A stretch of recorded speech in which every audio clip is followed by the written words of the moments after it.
Now with me tonight here in Canary Wharf, Boris Johnson, Tory Mayor of London, Andrew Adonis, Secretary of State for Transport, the Liberal Democrat peer Shirley Williams, the broadcaster and columnist Carol Vorderman, who's heading a mathematics task force for the Conservatives, and the writer Will Self. Issue, and I'm sure the average person in the street would agree with this, is the lies, the deception, the deceit. This is a party that's trying to be voted on a sea of change, and so voter confidence must have plummeted in light of this. Carol Vorderman?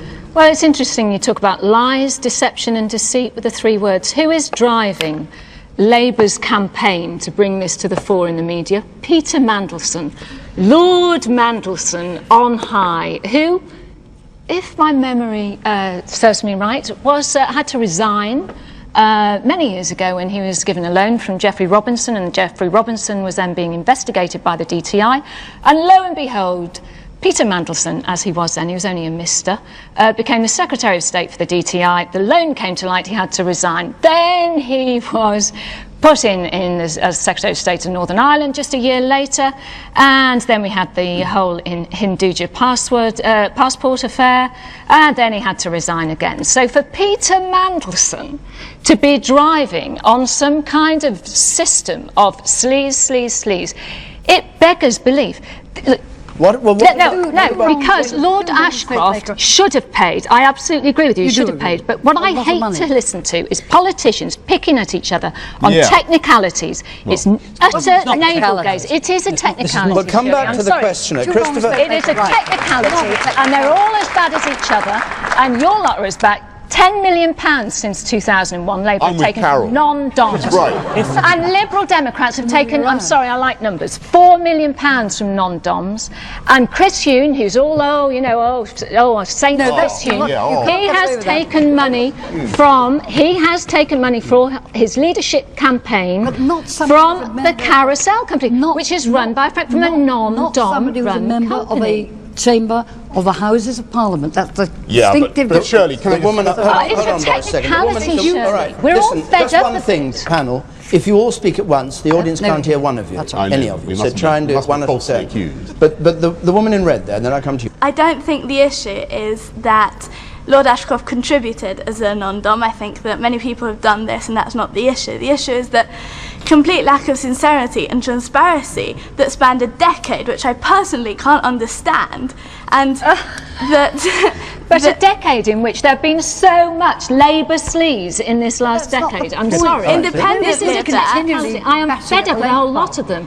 And it's quite simple. You know, this Westminster Village are getting their knickers in a hypocritical twist, and we all think, oh, here we go again. We've had MPs' expenses going on for the last year, and here we go again. I agree with We've got an election weeks away. Two wrongs don't make a right. All right. Which is what you keep arguing. You what will make a right. Will make a right is if you stop speaking over each other when we come to the next question. And let's have a little bit of discipline here. Andy Reid, please. Andy Reid. With his appearance before the Iraq inquiry tomorrow, should Gordon Brown be held responsible for his lack of funding to the armed forces when he was Chancellor? Yes. And I absolutely agree with that young man who said that. I was reading, as we all did this morning in the papers, about the families of the troops, 37 servicemen and women, who were blown up in these snatch Land Rovers. And these were designed for use in Northern Ireland. And yet they were put into the conflict areas in Iraq and in Afghanistan.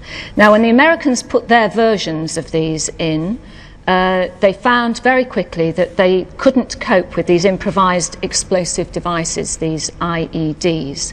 And so the Americans immediately then rolled out 12,000 new vehicles which could cope. We did not. Jeff Hoon, who, the former Defence Secretary, as David has said, has already said that we would have had more helicopters, in which case these vehicles wouldn't be required on the ground quite so much, if Brown personally had not cut the budgets in 2003.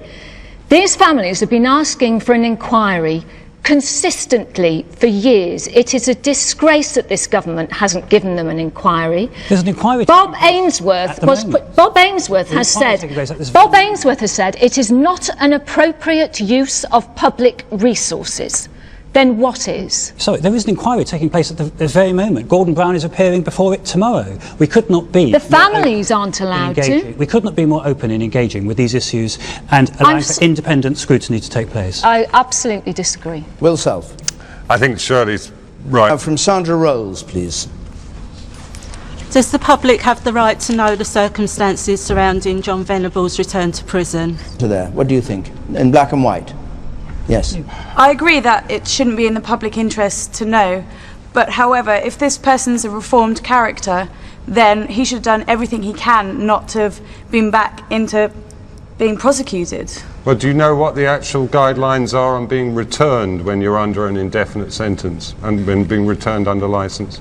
No, I don't, but that's under the law, and those... They're quite minor infringements. You can get returned to prison for quite minor But things. if he's a reformed character, why is he doing... you know, the odds are that there are people in this audience who've done the sort of things who, were they released under licence, would be returned to prison now. Yeah, but he would have known the guidelines. You don't know what he's done in those years. Oh, Carol, you... Will, sorry, just clarify what you're saying. What kind of things are you saying you can be returned? It could be non-payment of fines, it could be a traffic offence of some kind. You don't really know. He knew these You could have guidelines, smoked so- some marijuana. That could get you returned to prison. Yeah, but you know, lots of people statistically in this audience will be marijuana smokers. So do you want them all returned to prison? You know, it's not... All right. Carol Vorderman. I think it is important that the parents are told, and this was a terrible crime. The two boys came out.